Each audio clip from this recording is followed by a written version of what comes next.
आज हामी कहाँ जाँदैछौँ? आज हामी स्कुलमा गएर बेबी आज के गर्ने? आज स्कुलमा गएर गीत गाउने हैन? गीत गाउँछ बेबी राम्रोसँग? ल अनि त्यसपछि कहाँ गएर गीत गाउने रे? मलाई चाहिँ लिपस्टिक लाग्छ। कहाँ गएर गीत गाउने रे बेबी? कहाँ गएर गीत गाउने? कहाँ गएर गीत गाउने? ठुलो हलमा गएर। अनि मिसले के भन्नुभएको छ रे बेबी? के दिनुहुन्छ रे मिसले? चकलेट, समोसा, जुस दिनुहुन्छ। ओके आज हामी एल्सनको स्कुलमा जाँदैछौँ। एल्सनको स्कुलमा चाहिँ प्यारेन्ट ओरिएन्टेसन छ अनि एल्सनको मामु एल्सनको बाबा हामी चाहिँ जान्छौँ अनि एल्सनलाई स्कुलमा छोड्छौँ पहिला अनि एल्सनको प्रोग्राम हुने ठाउँ र उसको स्कुल चाहिँ छुट्टै ठाउँमा हो। हामी पहिला एल्सनलाई स्कुलमा छोड्छौँ। स्कुलमा छोडेर अनि त्यसपछि हामी फेरि एल्सुको आमालाई लिनलाई चाहिँ फेरि हामी घर आउँछौँ। अनि घर आएर त्यसपछि हामी प्रोग्राम हुने ठाउँमा हामी जान्छौँ पहिला। त्यसपछि एल्सन चाहिँ पछि लास्टमा आउँछौँ। स्कुलमा अर्को नेक्स्ट भिडियो चाहिँ स्कुलमा गएर बनाउँछौँ। स्कुलमा एल्सनको स्कुलमा आइपुग्यो। ओहो यसको बाबाले फोटो खिचिदिँदै हुनुहुन्छ। सानो बेबीको बाबाले एल्सनको स्कुल हो। स्कुलको कम्पाउन्डभित्र छ बेबीको स्कुल। बेबी तिम्रो बस कुन हो? को बेबी? साथी हो कि होइन? बेबी भन्नु न, तिमी त्यस्तो नगर न बेबी। तिम्रो साथी हो भने नाम के हो? Digden Lama. Okay let's go.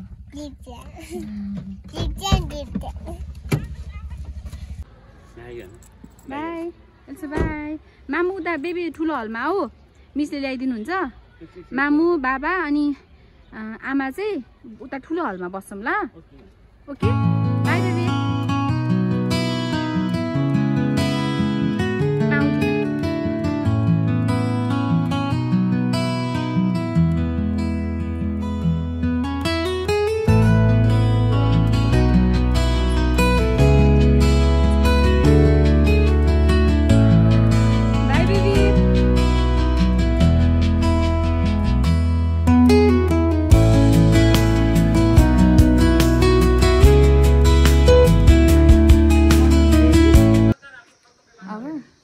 Joy is being ready.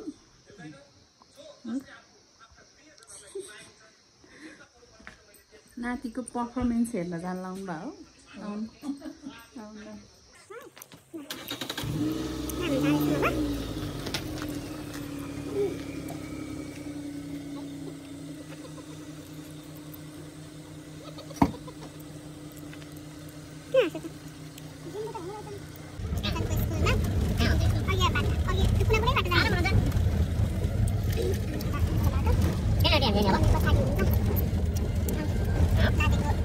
नातिको पर्फर्मेन्स हेर्नलाई उता रेडी भएर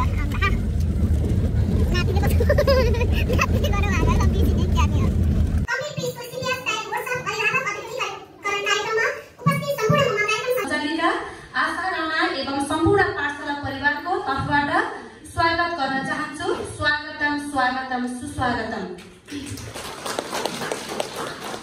अब म यस कार्यक्रमलाई औपचारिक रूपबाट सञ्चालन गर्दैछु। सर्वप्रथम आजको यस कार्यक्रमको अध्यक्षताको भूमिका निर्वाह गरिदिनु।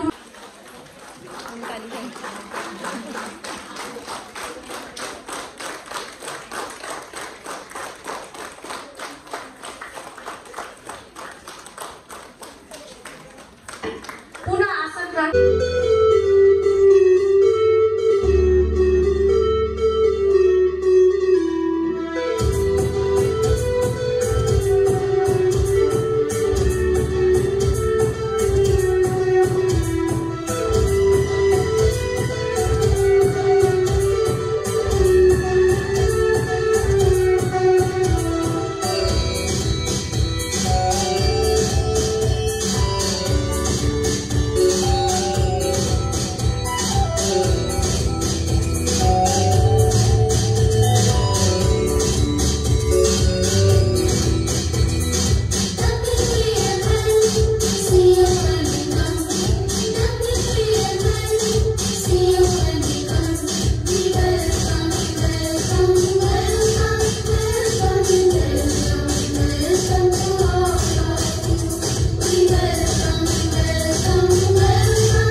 बच्चाले नजान्ने र नसिक्ने अवस्था भएको कारणले जुन बच्चाले टर्चर खेप्नु पर्यो क्लासमा त्यो सबभन्दा भयावह हुन्छ। त्यस कारण एउटा बच्चाले कक्षा कोठामा तनावरहित ढङ्गमा पढ्न पाउने अधिकार कसरी सुनिश्चित गर्ने? मैले पढेर जुन मास्टर्स डिग्री जुन पढेर 10-12 वर्ष 5-7 वर्षको अनुभव लिएर आएर के आउँदा पनि काम नगरेको अवस्था के हो? त्यसमाथि तपाईँ हाम्रो अभिभावकको जुन बच्चा एउटा मात्रै छ त्यसलाई हामी राम्रो स्कुलमा हाल्छौँ ताकि स्कुल राम्रो पढाउँछ तर बच्चा अनि विद्यालयले पनि यत्रो सेवा गरेको छ, यत्रो इन्फ्रास्ट्रक्चर बनाएको छ,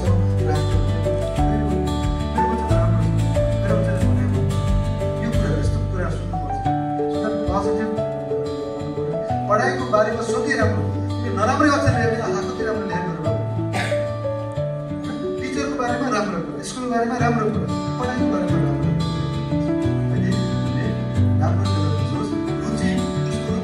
प्रतिभा कस्तो छ, क्षमता त्यो बुझेर मात्रै उसमाथि अपेक्षा राख्नु। युकेजीको बच्चालाई 10 क्लासको बच्चा जस्तो अपेक्षा राख्नु भएन, होइन? त्यो बुझ्नु जरुरी छ। सकारात्मक विषयलाई बढी ध्यान दिनुहोस्। नकारात्मकता जहाँ पनि छ, जहिले पनि छ, प्रचुर मात्रामा छ, तर त्यो भित्रको थोरै नकारात्मकता सकारात्मक कुराले पनि धेरै ठुलो ऊर्जा दिन्छ। एउटा रुमलाई उज्यालो पार्नलाई 1000 मेहनती चाहिने, एउटा मेहनती काफी छ भने जस्तै हो। त्यस कारणले यसको सकारात्मक पक्षलाई ध्यान दिने, गुणस्तरीय समय दिनु, क्वालिटी टाइम 1 घन्टा आधा घन्टा जति होस् अरू कुराले छाडेर बच्चाको कुरा सुन्न, बच्चालाई खेलाउन, बच्चालाई स्याहार सुसार गर्न, बच्चालाई घुमाउन एकदम इन्गेज भएर बाउ आमा या आमा छोरा मात्रै बसेर क्वालिटी टाइम बिताउनु बच्चा गर्नुहोला। जति बढी टाइम दिनुभयो त्यति नै बढी बच्चा राम्रो हुन्छ। Presence is more important then your present. तपाईँको उपस्थिति नै तपाईँको उपहारभन्दा बच्चाको लागि ठुलो हुन्छ। यो गुणस्तरीय समय दिनुहोस्, बच्चालाई सम्मान दिनुहोस्।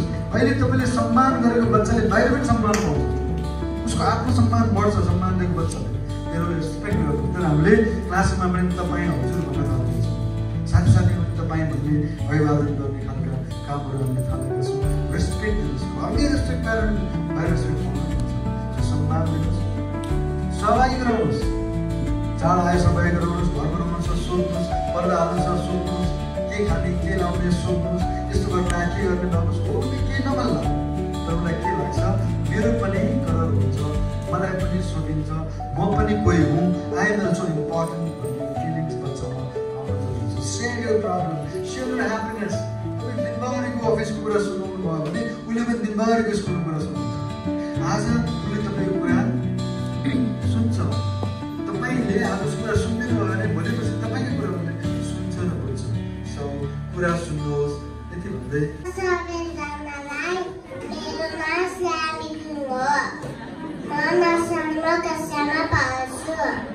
आज हामी अभिवादन गीत गर्नेछौँ।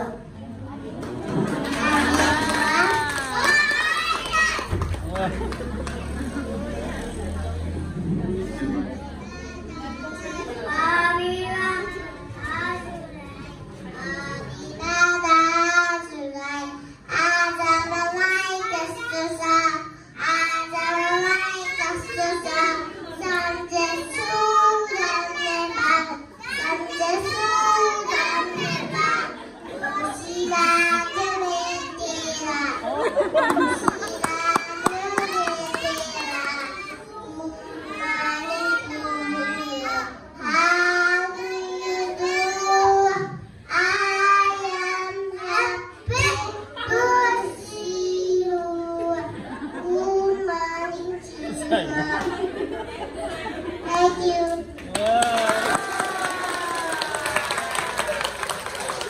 मेरो नाम आसिमा गुरु हो।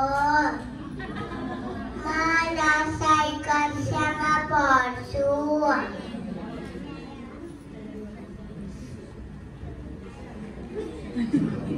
आज हामीले कल्चरल प्रेजेन्ट गर्दैछौँ।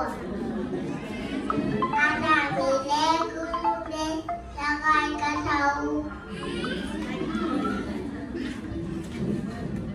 नमस्ते, मेरो नाम आहान तामाङ हो। आज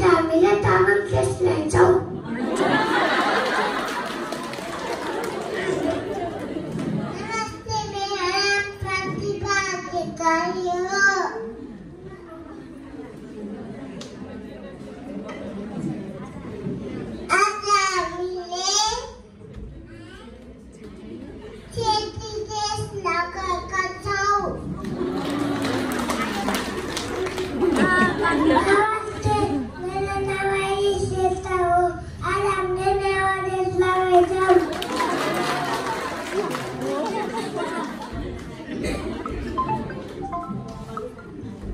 नमस्ते, मेरा नाम आशिका बोल रहा हूँ। आज हमने नया देश लगाया। नमस्ते, मेरा नाम सुनीला गायो। आज हामीले घरले देश लगाएको छ।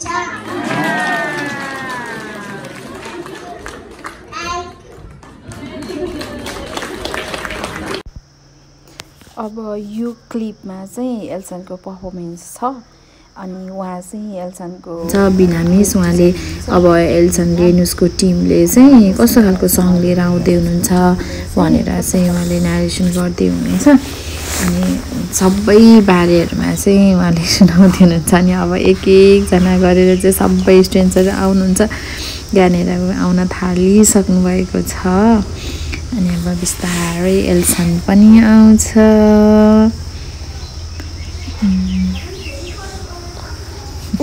स्टेजमा गएर सबजना नाच्न थालिसक्नुभयो एल्सन आयो अनि अब ऊ चाहिँ त्यहाँ माथि जान्छ स्टेज चाहिँ ढङढङ गरेको भएर अनि त्यसपछि उनीहरू सबैजना खुट्टा ढ्याङ गर्दै बसिरहन्छ एल्सन पनि त्यस्तै गरिरहन्छ अनि अहिलेसम्म चाहिँ उसले हामीलाई देखेको छैन अब चाहिँ देख्यो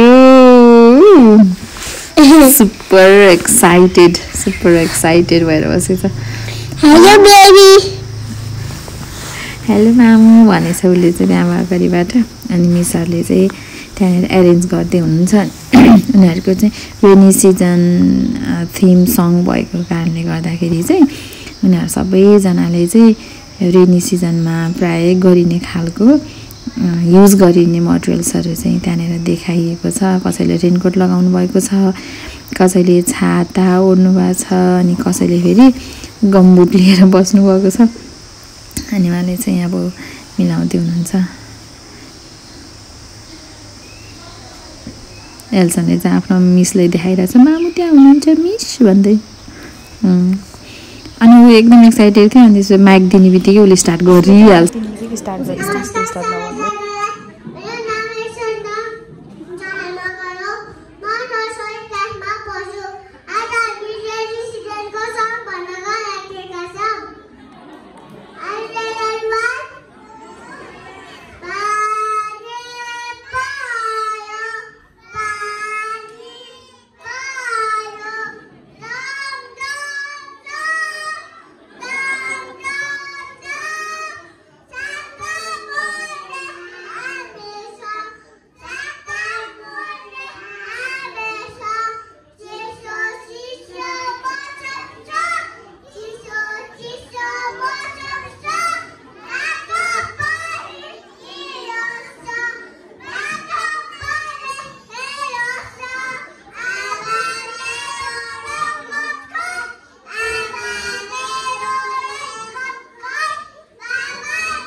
मिसले लाइन मिलाएर जानुस् भन्नुभएको ऊ चाहिँ पुरै हामी भट्टामा आयो एकछिन आएर जान नखोजिराखेको थियो त्यही पनि अब लिएर जानुपर्ने मिसहरूले अनि गयो एल्सा त्यसपछि अरू बेबीहरूको पर्फर्मेन्स हेऱ्यौँ हामीले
तपाईलाई कुन चाहिँ थीम रिलेटेड परफर्मेन्स दिनु भएको हो?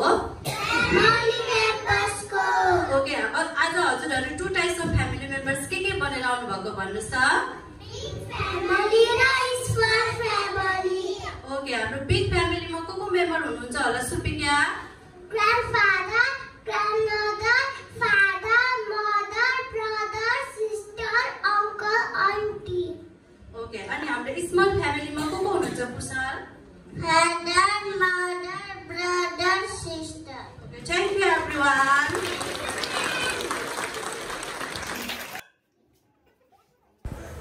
यो क्लिपमा चाहिँ सबैजना स्टुडेन्ट्सहरूले चाहिँ कुन अब्जेक्ट चाहिँ वाटरमा सिङ्क हुन्छ अनि कुन अब्जेक्ट चाहिँ वाटरमा फ्लोट हुन्छ भनेर यहाँनिर चाहिँ देखाइरहनु भएको छ। सबैजना एक्साइटेड भएर बनिरहनु भएको छ। यो क्लिपमा चाहिँ बच्चाहरूले कुन अब्जेक्ट पानीमा सिङ्क हुन्छ अनि कुन चाहिँ फ्लोट हुन्छ भनेर देखाइरहनु भएको छ।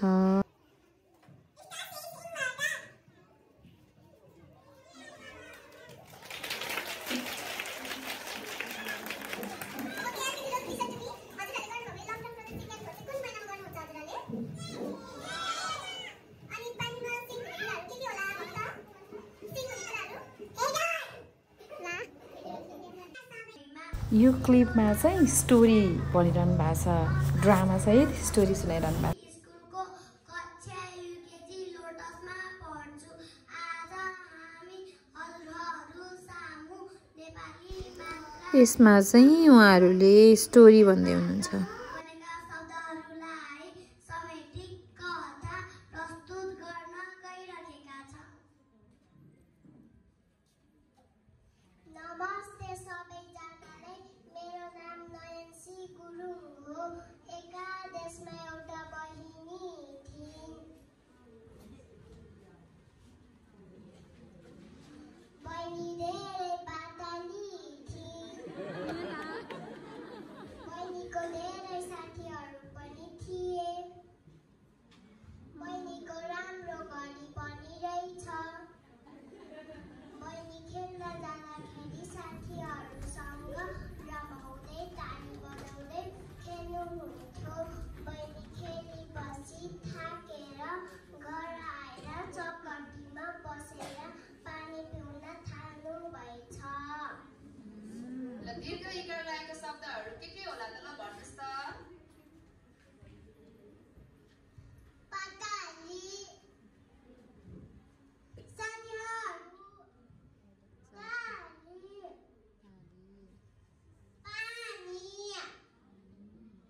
बहिनी, चौकटी,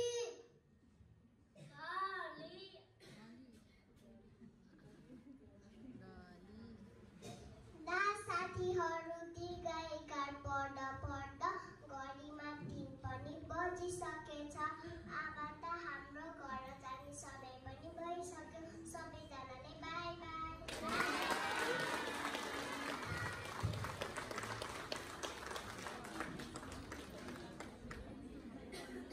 Will explain.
यो क्लिपमा चाहिँ अब म्यामले बच्चाहरूलाई चाहिँ क्लासमा कसरी इन्गेज गरेर राखिन्छ फ्री टाइममा होइन त्यसपछि कस्तो कस्तो एक्टिभिटिजहरू उनीहरूले गर्छन् भनेर चाहिँ एक्सप्लेन गरिरहनु भएको छ अनि त्यो टिमहरू देखाइरहनु भएको छ जे होस् सबै बच्चाहरू एकदम कन्फिडेन्ट हुनुहुन्थ्यो कि यति सानो सानो बेबीहरू थियो होइन भर्खर त अनि स्कुलमा त्यसपछि पर्फर्मेन्सहरू हामीले हेऱ्यो एल्सन बाबाको काखमा एकछिन खाँदै थियो उसलाई भोक लागेको रहेछ खाँदा खाँदै बाबाकै काखमा उ त निदायो अनि त्यसपछि हामी चाहिँ सबै पर्फर्मेन्सहरू हेरेर भ्याएर अनि एन्डिङ गरेर अनि ओरिएन्टेसन सबै सिद्धियो अनि सिधेर घरतिर फर्क्यौँ उता बाटोमा पनि नबोलिकन त हिँड्न सक्दैन हो यहाँ त पुरै कराउँदै कराउँदै कराउँदा कराउँदा हिँड्दा छ अनि त्यसपछि हामी चाहिँ सबैजना घर गयौँ स्कुलमा लगाउनु पर्ने हो तर ऊ चाहिँ स्कुल जान मानेन हामीसँगै फर्क्यौँ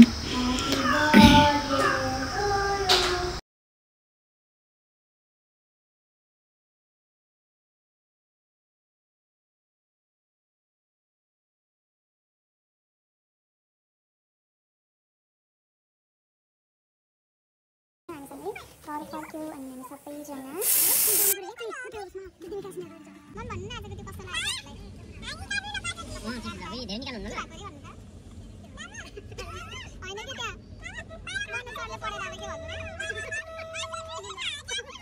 म बिचमा बसेको एकतिर ज्वाइँ झुल्ने अर्कोतिर सासु झुल्ने पुरा यस्तो हाँसो लाएर मम्मी त मम्मी